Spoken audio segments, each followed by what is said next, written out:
ಪ್ರೀತಿಯುಳ್ಳ ದೇವಜನರೇ, ನಿಮ್ಮೆಲ್ಲರಿಗೂ ಯೇಸು ಕ್ರಿಸ್ತನ ಮಧುರವಾದ ನಾಮದಲ್ಲಿ ವಂದನೆಗಳು. ಶಾಲೋಮ್, ನಿಮಗೆ ಸಮಾಧಾನವಾಗಲಿ. ಈ ದಿನ ದೇವರ ವಾಕ್ಯದ ಧ್ಯಾನಕ್ಕಾಗಿರುವಂಥ ವಿಷಯ ಯೇಸುವನ್ನು ಅರಿತುಕೋ. ಅದಕ್ಕೆ ಆಧಾರ ವಾಕ್ಯ ಲೂಕನ ಬರೆದ ಸುವಾರ್ತೆ 9ನೇ ಅಧ್ಯಾಯ 25ನೇ ವಚನ. ಒಬ್ಬ ಮನುಷ್ಯನು ಲೋಕವನ್ನೆಲ್ಲ ಸಂಪಾದಿಸಿಕೊಂಡರೂ ತನ್ನನ್ನು ಕೆಡಿಸಿಕೊಂಡರೆ ಅಥವಾ ನಷ್ಟಪಡಿಸಿಕೊಂಡರೆ ಅವನಿಗೆ ಪ್ರಯೋಜನವೇನು? ನೋಡ್ರಿ, ನಾವು ಜೀವಿಸುವ ಈ ಕಾಲಘಟ್ಟದಲ್ಲಿ ಅನೇಕರು ಏನನ್ನಾದರೂ ಸಂಪಾದಿಸಲು ಓಡಾಡುತ್ತಿದ್ದಾರೆ. ಹಣ, ಹೆಸರು, ಖ್ಯಾತಿ, ಅಧಿಕಾರ, ಒಂದು ನೆಮ್ಮದಿಯ ಜೀವನ. ಆದರೆ ಈ ಎಲ್ಲದಕ್ಕೂ ಮಧ್ಯದಲ್ಲಿ ಮನಃಶಾಂತಿಯನ್ನು ಕಳೆದುಕೊಂಡು ಬಿಟ್ಟಿದ್ದಾರೆ. ಪ್ರಪಂಚದ ಬಹುಜನರು ಎಲ್ಲವನ್ನ ಹೊಂದಿದ್ದಾರೆ, ಆದರೆ ಅವರಿಗೆ ಸಮಾಧಾನ ಮಾತ್ರ ಇಲ್ಲ. ಅವರ ಮನಸ್ಸು ಖಾಲಿಯಾಗಿದೆ, ಅವರ ಆತ್ಮಿಕ ಅಥವಾ ಆತ್ಮ ಬತ್ತಿ ಹೋಗಿದೆ. ಹೃದಯದಲ್ಲಿ ಭಯ, ಒತ್ತಡ, ಖಾಲಿತನ. ಒಂದು ವೇಳೆ ಈ ಸಮಯದಲ್ಲಿ ವಚನವನ್ನು ಕೇಳಿಸಿಕೊಳ್ಳುವಾಗಲೇ ಒಂದು ಪ್ರಶ್ನೆಯನ್ನು ನಮ್ಮನ್ನು ನಾವು ಕೇಳಿಕೊಳ್ಳೋಣ. ನಾನು ಎಲ್ಲವನ್ನ ಸಂಪಾದಿಸಿದ್ದೇವೆ, ಆದರೆ ನಮ್ಮ ಆತ್ಮದ ಕುರಿತು ಎಷ್ಟು ಕಾಳಜಿ ವಹಿಸಿದ್ದೇವೆ? ಮನೆ ತಗೋಬೇಕು, ಬೈಕ್ ತಗೋಬೇಕು, ಅದು ಮಾಡಬೇಕು, ಇದು ಮಾಡಬೇಕು, ಓಕೆ. ಆದರೆ ನಮ್ಮ ಜೀವಿತದಲ್ಲಿ ಒಂದು ಮೋಕ್ಷದ ಜೀವನದ ಇದೆ. ಜೀವನದ ನಂತರ ಮತ್ತೊಂದು ಜೀವನ ಇದೆ. ಅದರ ಕುರಿತು, ಆತ್ಮೀಕ ಜೀವಿತದ ಕುರಿತು ನೀನು ಏನಾದರೂ ಯೋಚನೆ ಮಾಡಿದ್ದೀಯಾ? ಅದಕ್ಕೆ ಯೇಸು ಸ್ವಾಮಿ ಹೇಳ್ತಾರೆ, ನೀನು ಪ್ರಪಂಚವನ್ನೇ ಸಂಪಾದಿಸಿಕೊಂಡಿರಬಹುದು, ಇಡೀ ಪ್ರಪಂಚಕ್ಕೆ ನೀನು ಒಡೆಯನಾಗಿರಬಹುದು, ಆದರೆ ನಿನ್ನ ಆತ್ಮವನ್ನು ನಷ್ಟಪಡಿಸಿಕೊಂಡ್ರೆ ಏನು ಪ್ರಯೋಜನ? ಟೆನ್ನಿಸ್ ಕ್ರೀಡೆಯ ತಾರಾ ಕ್ರೀಡಾಪಟು ಬೋರಿಸ್ ಬೇಕರ್ ಎನ್ನುವವರು 2 ಸಾರಿ ವಿಂಬಲ್ಡನ್ ಚಾಂಪಿಯನ್ ಆಗಿದ್ದರು. ಅವರ ಬಳಿ ಅಪಾರ ಹಣ ಇತ್ತು, ಖ್ಯಾತಿ ಇತ್ತು, ಪ್ರಸಿದ್ಧತೆ ಇತ್ತು, ಎಲ್ಲವನ್ನ ಪಡೆದರು ಚಿಕ್ಕ ವಯಸ್ಸಿನಲ್ಲೇ. ಆದರೆ ಒಂದು ದಿನ ದಿಢೀರೆಂಬುದಾಗಿ ಆತ್ಮಹತ್ಯೆ ಮಾಡಿಕೊಂಡು ಬಿಟ್ಟರು. ಅವರು ಹೀಗೆ ಬರೆದಿದ್ದರಂತೆ, ನನ್ನ ಬಳಿ ಎಲ್ಲ ಇದೆ, ಹಣ ಇದೆ, ಖ್ಯಾತಿ ಇದೆ, ಅಭಿಮಾನಿಗಳಿದ್ದಾರೆ, ಆದರೆ ನನ್ನ ಜೀವಿತದಲ್ಲಿ ಮನಸ್ಸಿಗೆ ಸಮಾಧಾನ, ಶಾಂತಿ ಇಲ್ಲ.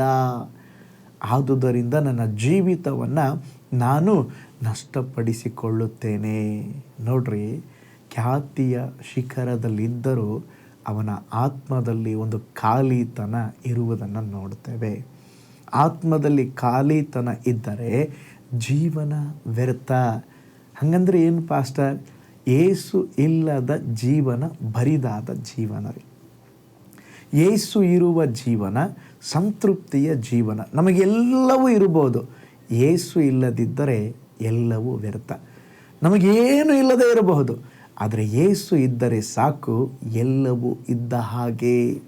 ಅದಕ್ಕೆ ಮತ್ತಾಯನು ಬರೆದ ಸುವಾರ್ತೆ 11:28ನೇ ವಚನದಲ್ಲಿ ಯೇಸು ಸ್ವಾಮಿ ಹೇಳಿದರು, ಎಲೇ ಕಷ್ಟಪಡುವವರೇ, ಹೊರೆ ಹೊತ್ತವರೇ, ನೀವೆಲ್ಲರೂ ನನ್ನ ಬಳಿಗೆ ಬನ್ನಿರಿ, ನಾನು ನಿಮಗೆ ವಿಶ್ರಾಂತಿಯನ್ನು ಕೊಡುವೆನು. ಪ್ರೀತಿಯುಳ್ಳ ದೇವಜನರೇ, ಪ್ರಿಯ ಸಹೋದರ ಸಹೋದರಿಯೇ, ಈ ಲೋಕದ ಸಂಪತ್ತು, ಈ ಲೋಕದ ಆಸೆ ಎಲ್ಲವೂ ಕ್ಷಣಿಕ. ಆದರೆ ಯೇಸುವಿನಲ್ಲಿ ಸಿಗುವ ಶಾಂತಿ, ಯೇಸುವಿನಲ್ಲಿ ಸಿಗುವಂಥ ನಿತ್ಯ ಜೀವ, ಅವೆಲ್ಲವೂ ಶಾಶ್ವತವಾಗಿದೆ. ಯೇಸು ಸ್ವಾಮಿ ನಿಮ್ಮ ಹೃದಯದ ಬಾಗಿಲಲ್ಲಿ ನಿಂತು ನಿಮ್ಮ ಕದವನ್ನು ತಟ್ಟುತ್ತಿದ್ದಾರೆ. ನೀನು ಹೇಳಬೇಕಾದದ್ದು ಒಂದೇ ಒಂದು ಮಾತು, ಯೇಸುವೇ, ನನ್ನ ಹೃದಯದ ಒಳಗೆ ಬನ್ನಿರಿ, ನನ್ನ ಹೃದಯ ಬರಿದಾಗಿದೆ, ಖಾಲಿಯಾಗಿದೆ, ನನ್ನ ಪಾಪವನ್ನು ಕ್ಷಮಿಸಿ ನನಗೆ ರಕ್ಷಣೆಯನ್ನು ಕೊಡ್ರಿ ಎಂಬುದಾಗಿ ಕೇಳ್ರಿ.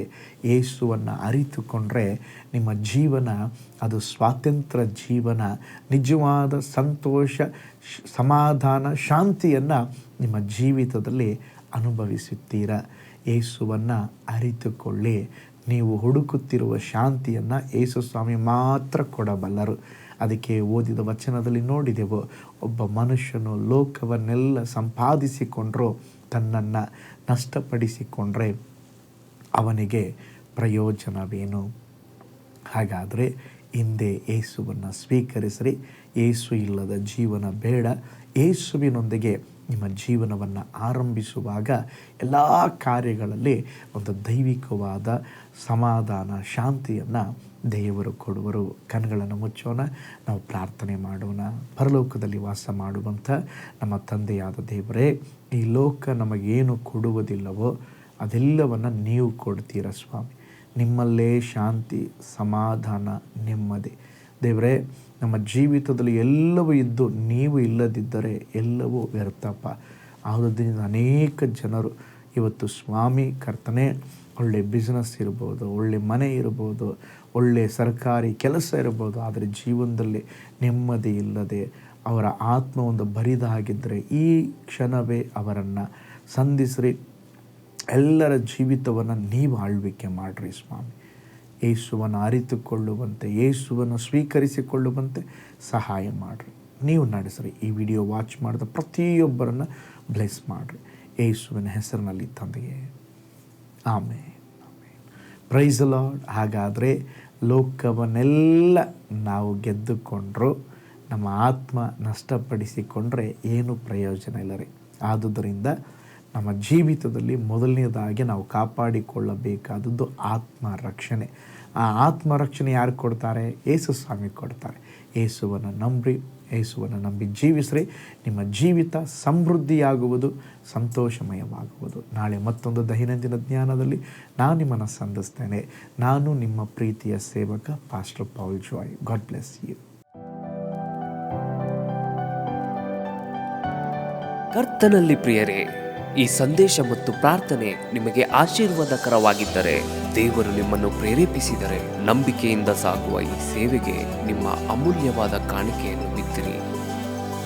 ಪ್ರೀತಿಯ ದೇವಜನರೇ, ವಾಯ್ಸ್ ಆಫ್ ಹೋಪ್ ಮಿನಿಸ್ಟ್ರಿಯ ವತಿಯಿಂದ ಕೋರಮಂಗಲದಲ್ಲಿ ಪ್ರತಿ ಭಾನುವಾರ ಬೆಳಿಗ್ಗೆ 9:30ಕ್ಕೆ ಕನ್ನಡ ಆರಾಧನೆ ನಡೆಯುತ್ತಿದೆ.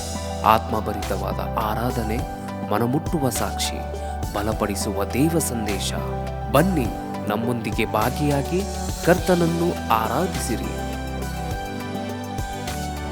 ನೂತನ ತಿಂಗಳ ಆಶೀರ್ವಾದ ಕೂಟ ಪ್ರತಿ ತಿಂಗಳು ಮೊದಲ ದಿನ ಸಂಜೆ 7 ಗಂಟೆಗೆ.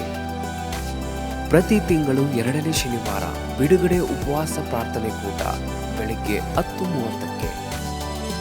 ನಿಮಗಾಗಿ ಪ್ರಾರ್ಥಿಸಬೇಕೆ? ನಿಮಗೆ ಯಾವುದಾದರೂ ಪ್ರಾರ್ಥನೆ ಮನವಿಗಳು ಇರುವುದಾದರೆ ಕೆಳಗಿನ ನಂಬರಿಗೆ ಕರೆ ಮಾಡಿ ಅಥವಾ ವಾಟ್ಸಪ್ ಮಾಡಿರಿ. ಈ ಆತ್ಮಿಕ ಸಂದೇಶಗಳು ನಿಮಗೆ ಆಶೀರ್ವಾದಕರವಾಗಿದ್ದರೆ ಲೈಕ್ ಮಾಡಿರಿ. ಇಂಥ ಅದ್ಭುತ ಸಂದೇಶ ಪ್ರತಿದಿನ ನೋಡಲು ಬಯಸುವುದಾದರೆ ಸಬ್ಸ್ಕ್ರೈಬ್ ಮಾಡಿ ಹಾಗೂ ಇತರರೊಂದಿಗೆ ಶೇರ್ ಮಾಡಿರಿ. ಕರ್ತನು ನಿಮ್ಮನ್ನು, ನಿಮ್ಮ ಕುಟುಂಬವನ್ನು ಆಶೀರ್ವದಿಸಲಿ.